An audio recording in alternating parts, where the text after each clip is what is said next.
जय गुरु जी, शुक्राना गुरु जी, अनंतम अनंतम बार शुक्राना मेरे गुरु पा। जय गुरु जी। संगत जी अगर आप भी इस चैनल पर नए हैं तो चैनल को सब्सक्राइब जरूर करें, ताकि जब भी हम इस चैनल पर कोई भी सत्संग अपलोड करें तो आपको पता चल सके और आप उस सत्संग को सुन सकें। संगत जी अगर आप भी अपना शुक्राना सत्संग शेयर करना चाहते हैं तो दिए गए व्हाट्सएप नंबर पर भेज सकते हैं। वीडियो, ऑडियो या लिखकर आपके लिखे हुए सत्संग को हम अपनी आवाज़ में रिकॉर्ड करके दूसरी संगत जी तक पहुंचाएंगे। संगत जी मेरा आपसे निवेदन है, जब भी आप सत्संग रिकॉर्ड करें तो स्वच्छ वातावरण में ही रिकॉर्ड करें। और संगत जी आप जब भी सत्संग सुने तो आप सत्संग को पूरा ही सुने, आधा अधूरा सत्संग ना सुने, क्योंकि सत्संग में हमारे लिए गुरुजी ने ब्लेसिंग दी हुई होती हैं। और संगत जी आज का सत्संग शेयर करने से पहले मैं गुरुजी का पावन मंत्र जाप करना चाहूँगी। ओम नमः शिवाय, शिव जी सदा सहाय। ओम नमः शिवाय, गुरुजी सदा सहाय। ओम नमः शिवाय, शिव जी सदा सहाय। ओम नमः शिवाय, गुरुजी सदा सहाय। जय गुरुजी, शुक्राना गुरुजी। जय गुरुजी। संगत जी अब हम सत्संग सुनते हैं जो कि आंटी जी ने हमें व्हाट्सएप पर रिकॉर्ड करके भेजा था। जय गुरु जी। संगत जी, सारी संगत को जय गुरु जी। आंटी जी अंकल जी को जय गुरु जी। ओम नमः शिवाय, शिव जी सदा सहाय। ओम नमः शिवाय, गुरु जी सदा सहाय। संगत जी एक तो बात ये है कि मेरी सास अपनी हरकतों से बाज आ नहीं रही। पहले ये क्या करती थी, इसने अपनी बाल्टी जानबूझकर अलग लगाई हुई थी कि मैं तो अलग से बाल्टी में नहाऊंगी, तुम लोगों की बाल्टी गंदी होती है, तुम्हें औरतों वाली बीमारी आ जाती है, मैं तो बुढ़ी हूँ, मुझे कौन सा औरतों वाली बीमारी आती है, तो मैं अपनी बाल्टी अलग से लगाऊंगी, मेरी बाल्टी शुद्ध है। तो ये क्या करती, अपनी बाल्टी में नहाकर अपनी बाल्टी को हमारी बाल्टी के बीच में रख देती, अलग से नहीं रखती थी, बीच घुसेड़ कर रख देती, बाल्टी के बीच में रख देती। तो तुम अपनी गंदी बाल्टी को नहाकर हमारी बाल्टी में रख रही हो, हमें भी तो धोना ही पड़ेगी अपनी बाल्टी, तुम बराबर में रख दो, अलग किसी कोने में रख दो अपनी बाल्टी को, बीच में घुसेड़ कर रख रही हो, हमें भी तो धोनी पड़ेगी बाल्टी, हमारी बाल्टी भी गंदी हो गई। तो ये उस तरह का कोई ब्लैक मैजिक का संगत जी। और मुझे आती थी चिड़, मैं बहुत थोड़ी सी साफ सुथरी हूँ, मुझे गंदगी सी पसंद नहीं है, मैं ऐसे गंदी बंदी बाल्टी में नहीं नहा सकती, मैं बाथरूम भी अच्छे से धोती हूँ, पहले बाल्टी को भी अच्छे से धोती हूँ या सर्फ वगैरह से, फिर मैं नहाती हूँ। तो इस और तो खुद तो है गंदी, कभी नहाई नहीं थी, हफ्ते में एक बार नहाती थी। जब से मेरी शादी हुई तब से मैं रोज नहाती थी, तो ये भी रीस से नहाने लगी।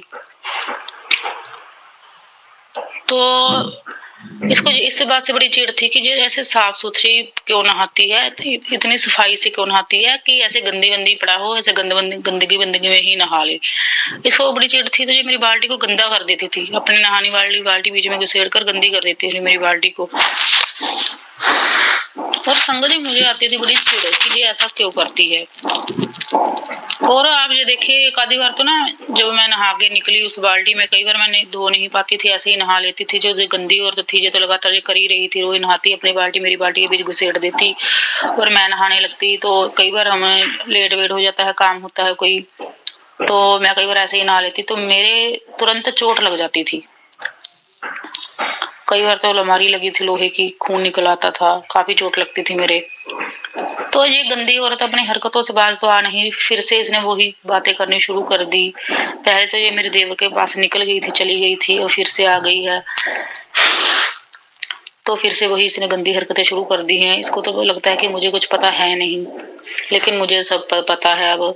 लेकिन अब मैं तो पूरी प्रोटेक्शन लेके नहाती हूँ। पहले जैसे मैं चिढ़ जाती थी, मुझे ऐसे घबराहट होती थी कि मेरी बाल्टी को ये गंदा कर रही है, अब ऐसी कोई बात नहीं है, क्योंकि मैं तो पूरी प्रोटेक्शन लेकर नहाती हूँ, पानी में नमक वगैरह डाल लेती हूँ, गुरुजी का जल प्रसाद डाल लेती हूँ, तो मुझे कोई ज्यादा चिढ़ नहीं होती।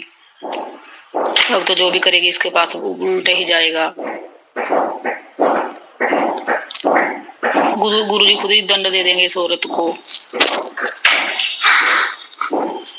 और एक बात ये है संगत जी, मुझे गुरुजी का मैसेज आया एक दिन। मैसेज नहीं आया था, मैं सत्संग सुन रही थी, उसमें संगत जी ने सुनाया कि वाइट चीज ना तो लेनी है किसी से, ना खानी है। खाना तो बहुत दूर की बात है, लेनी भी नहीं है।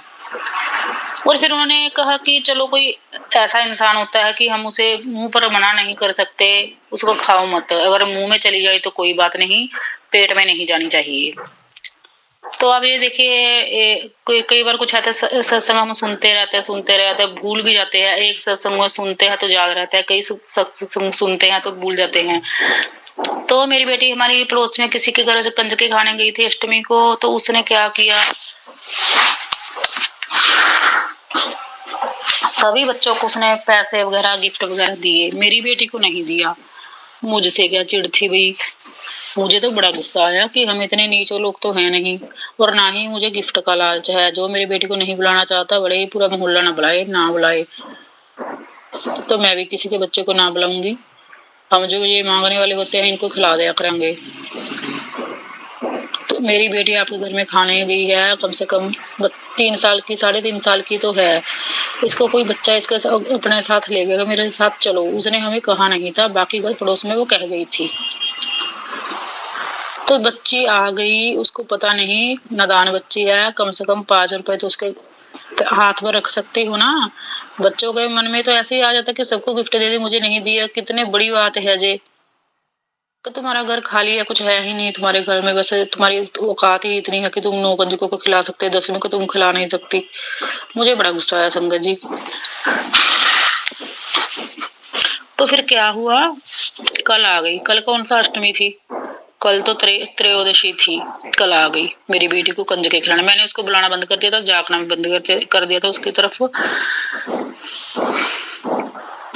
कि ये कंजकों का सामान है, दे गई। मठरी थी, रसगुल्ला था, वाइट केला था, पैसे थे।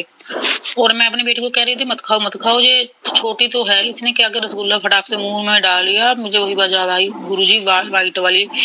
तो शुक्र है गुरुजी ने मेरी बेटी को एक तो खाने नहीं दिया, इसने जैसे मुंह में डाला वैसे ही निकाल दिया, गाली निकाल दी। तो एक गुरुजी ने देखिए ऐसा कर दिया कि मैंने अपनी बेटी को जल प्रसाद सुबह पहले ही पिला दिया था। तो मेरी बेटी को किया तो उसने ब्लैक मैजिक, उस औरत ने तकड़ा था संगत जी। मेरी बेटी को रात को घबराहट से होने लगी थी, बिना बात के रो रही थी, पता नहीं जो क्या हो गया था, समझ में नहीं आ रहा था कि मैंने कहा कि तुम रो क्यों रही हो बेटा, काफी पता नहीं क्यों रो रही थी, इमोशनल सी हो रही थी। और काली माता का भी मुझे मैसेज आ रहा था, तो कि तुम्हारी गली की पड़ोसने हैं जो तुम्हारी बेटी को मारना चाहती हैं, किसी भी तरीके से वो मारना चाहती हैं। और गुरुजी ने ये मैसेज मुझे कई बार सुनाया है कि आर नाम की औरत है।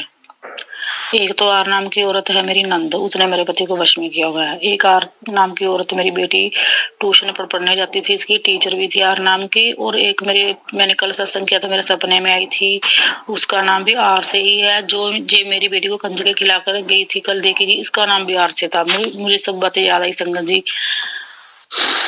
बात ये है, ये औरतें गली में काफी चुप चुप रहने वाली हैं, ज्यादा देखने में लगता नहीं कि ये किसी से छल कपट करेंगी, ऐसा लगता है कि ये अपने काम में व्यस्त रहती हैं। लेकिन इनके छल कपट का पता तो मुझे इन कंजकों में ही पता चला कि ऐसी औरतें हैं कि मुझसे जलती हैं। जलन का क्या मतलब हो सकता है, 15 साल तक तो मेरा बच्चा नहीं हुआ, मैंने बेटा भी गोद लिया, बेटा ले लेती लोगों को वैसे ही आग लग जाती।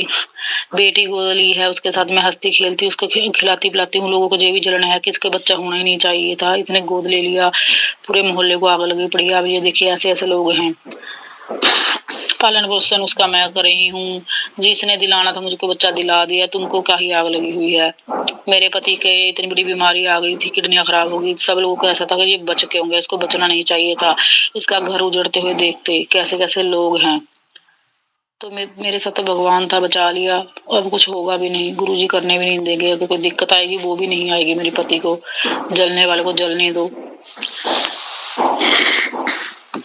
मैंने तो एक दो को गुस्से में कह भी दिया कि जब मैंने किसी से जलती नहीं, किसी के घर में कुछ भी आए तो लोग मुझसे क्यों जलते हैं। लोगों को तो यही गुस्सा आ रहा है कि इनके घर में इतनी बीमारी थी तो ये कैसे खड़े हुए हैं, इनके पास हिम्मत कैसे आई। तो मैंने कहा कि सबके घरों में एक ऐसी बीमारी आ जाए ना, फिर पता चल जाएगा हमने कैसे हिम्मत जुटाई, वैसे ही भगवान उनको हिम्मत दे देंगे। एक और बीमारी आए तो फिर पता चल जाएगा तुम लोगों को। काफी जलसी है संगत जी, क्या करें। मैं इस जलन से परेशान हो गई हूँ। जलन तो 2 महीने की होती है, साल की होती है, 2 साल की, ये तो जलन चलती ही जा रही है, चलती ही जा रही है। तो कभी न कभार गुस्से में मुझसे भी बोला जाता है, बोल देती हूँ मुंह से कि कोई बात नहीं, तुम्हारे घर में बीमारी आ जाएगी तो पता चल जाएगा। कहते हिम्मत कैसे जुटाई जाती है। बीमार इंसान को मरने के लिए तो छोड़ने दिया जाता है ना, कि तुम बीमार हो गए तो जा मर, हम तुम्हारा इलाज नहीं कराएंगे। उसको भी हिम्मत देनी पड़ती है। बीमार इंसान को खुद भी हिम्मत जुटानी पड़ती है, फिर ही जिंदगी जी जाती है ना संगत जी। लेकिन हमारे मोहल्ले के लोग तो ऐसे थे कि इनका पूरी तरह से घर उजड़ते हुए देखे, इतने मन की पापन होते हैं ये। जब मेरी शादी हुई थी, उसको ज्वेलरी सी की दुकान थी, आर्टिफिशियल ज्वेलरी की। तो मेरी शादी के वक्त हमें कई फंक्शन आए, तो हम चलो उसकी दुकान पर सामान लेने चले जाते थे। उसको इस बात से भी औरतों को चिढ़ हो गई। हमारी दुकानों पर कोई हमारा आता है, गली मोहल्ले का ग्राहक, हम कहते कि अरे ये तो हमारा ग्राहक है, इसके वजह से हमारी रोटी चलती है, इसके साथ हम ज्यादा फ्रेंड सर्कल बनाए हैं। हम कोई बाजार में तो जाते नहीं थे, उसके दुकान पर जाते थे। उस औरत तो इस बात से भी चिढ़ होगी कि ये तो रोज ही सामान लेने आ जाती है, इतना पैसा खर्चा करते हैं, इतना इसको खुश रखते हैं, इसका हस्बैंड, इसके ससुराल वाले। उस औरत तो इस बात से भी संगति देख लिया, अब चिढ़ होने लगी। हमारी दुकान पर आए, हम तो ग्राहक को भगवान मानते हैं कि गली मोहल्ले का है, इसको 2 रुपए हम कम लगा देते हैं। चलो, उसको मेरी इस बात से भी जेलसी होने लगी कि ये तो रोज ही सामान खरीदने आ जाती है, इतने से पैसे उड़ाती है। इस बात से भी इस औरत को चिढ़ होने लगी। मैं तो उसको दुकान पर जाना छोड़ दिया। मैंने तो कह दिया कि इसने मेरी बेटी पर ऐसा किया है, मैं अपने रिश्तेदारों को भी नहीं लेके जाऊंगी। पता नहीं इस बात को, इस औरत को मेरे मुझसे क्या चिढ़ होगी। मैं कभी इसके घर में आई नहीं, कभी गई नहीं। मुझसे जो जलती है, इतना कपड़ रखती है मेरे मन में मेरे के लिए। जब उसकी बेटियां छोटी थी तो हम उसकी बेटी को सबसे पहले बुलाते थे कंजू को खिलाने के लिए। जब से मेरी बेटी आई है तब इसने एक बार भी नहीं बुलाया। मेरी बेटी गई तो उसको इसके साथ ऐसा दुर्व्यवहार किया। संगत जी, ऐसी बातों पर गुस्सा तो आएगा ना। तो संगत जी, आज का जो शुक्राना सत्संग यही था कि गुरुजी हमारे लिए संकेत पहले से ही दे देते हैं, और चलो फिर जो हमारे साथ घटना होने वाली होती है ना, हम उस पर ध्यान देते हैं, वरना ध्यान नहीं देते। तो मुझे तो अपनी जी बेटी की मैडम पर भी पूरा शक है, क्योंकि इन तीनों आर नाबालिग का ग्रुप तो है, जो एक ही ग्रुप की हैं। क्योंकि जब मेरी बेटी उसके पास ट्यूशन पढ़ने जाती थी ना, उस वक्त भी गुरुजी का मुझे मैसेज आ गया है था कि तुम्हारी बेटी के बैग में किसी ने कुछ डाल दिया है, उस पर बहुत सारा ब्लैक मैजिक किया हुआ है। तो जब मेरी बेटी ट्यूशन से पढ़कर आई, मैंने पहले इसका बैग चेक किया। संगत जी, मेरी बेटी के बैग से जैसे ना चॉकलेट होता है, वैसे ब्लैक रंग का कुछ टुकड़े से थे, 2-3 बिल्कुल देखने में वो चॉकलेट लग रहा था, लेकिन वो चॉकलेट नहीं था, वो तो प्लास्टिक था, जैसे कुछ प्लास्टिक सा वो वैसा था कुछ। तो मैंने उसे तुरंत फेंक दिया। अगर गुरुजी का मैसेज नहीं आता तो शायद ना फेंकती। और आप बताइए, मेरी बेटी सिर्फ अकेली थी, उस मैडम के साथ पढ़ती थी, के पास पढ़ती थी, और कोई आता जाता भी नहीं था उसके बैग में। और कौन डालेगा? उसके टीचर ने ही डाला हुआ ना उसके बैग में कुछ, कि कौन सा किसी को पता चलेगा। पता नहीं, लोग इतनी जेलसी, इतनी जलन, किसी के साथ झगड़ा हो फिर तो हमने मान भी ले कि भाई इसके साथ दुश्मनी है, इसके साथ झगड़ा है। हम कहीं घूमने जाते हैं, ऐसे ही जाते हैं, सिंपल सूट भी डाल कर जाते हैं, उससे लोगों की जलन चिड़ इतनी मचती है। ये भगवान, इस जहाँ मेरी शादी हो गई है ना, जहाँ पर तो इतनी जेलसी है, मैं क्या बताऊं। इसलिए मैंने गुरुजी से कहा दिया, संगत जी कि एक दुश्मन होते संगत गुरुजी मैं संभाल भी लूं, मेरे तो इतने दुश्मन है गुरुजी, मैं किस के साथ लड़ूं, आप ही संभालो मेरे दुश्मनों को। जो जैसा मेरे साथ बुरा करना चाहता है वैसा 100% होकर उसके पास ही जाए, जो जैसा मेरा बुरा चाहता है उसके पास ही जाए बस। मैं इतने दुश्मनों से नहीं लड़ सकती।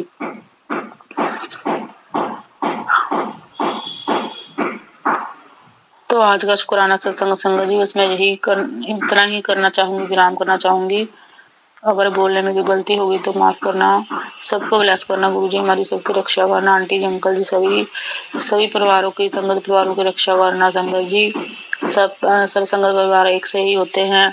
सबके मायके वालों को ब्लेस करना, सबकी रक्षा करना। भाई बहनों को सबके सतबुद्धि देना। हमको भी रक्षा करना, हमारे मायके वालों की। संगत जी, गुरु जी, वैसे तो ये मेरे मायके वालों, मेरा परिवार मेरा नहीं है, वो आपका है, आप ही उनको ब्लेस करना। जय गुरु जी, शुक्राना गुरु जी।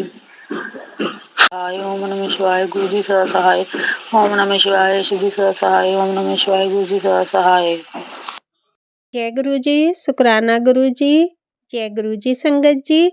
संगत जी, अभी हमने सत्संग सुना और आज के सत्संग को मैं आगे बढ़ाते हुए गुरु जी का मंत्र जाप करना चाहूँगी। ओम नमः शिवाय, शिव जी सदा सहाय। ओम नमः शिवाय, गुरु जी सदा सहाय। ओम नमः शिवाय, शिव जी सदा सहाय। ओम नमः शिवाय, गुरु जी सदा सहाय। जय गुरु जी, शुक्राना गुरु जी, जय गुरु जी संगत जी।